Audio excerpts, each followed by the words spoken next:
Социјалдемократскиот сојуз напред се изнесе дека новиот ребаланс на буџетот според нив е фискално нереален и затоа ќе поднесат 160 амандмани за да се исправат наводните неправди на власта. ВМРО-ДПМН пак сметаат дека Македонија се инфраструктурно модернизира, трансформира и развива. Предложениот ребаланс на буџетот наместо да понуди подобрување на состојбите во економијата е всушност доказ за целосниот неуспех на економската политика на владата предводена од ВМРО-ДПМН. Овој ребаланс ја разоткрива вистината дека економијата тоне, граѓаните се оставени сами на себе, а власта продолжува да се луксозира додека ги задолжува идните генерации.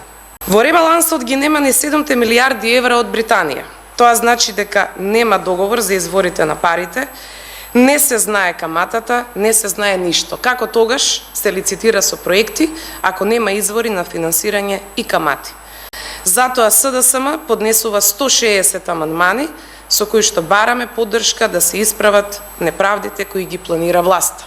Владата предводена од ВМРО-ДПМН за една година покажа како со интензивна, посветена и честна работа може да се завршат и отпочнат големи инфраструктурни проекти со цел внатрешно и меѓународно поврзување на државата. Тоа што владата на СДС и ДУИ не можеше да го изгради за 7 години власт, ВМРО-ДПМН го реализираше за само една година.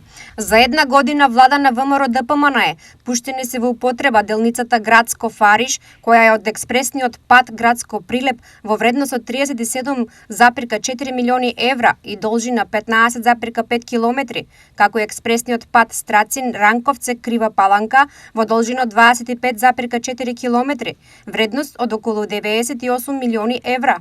Стои во соопштението на партијата.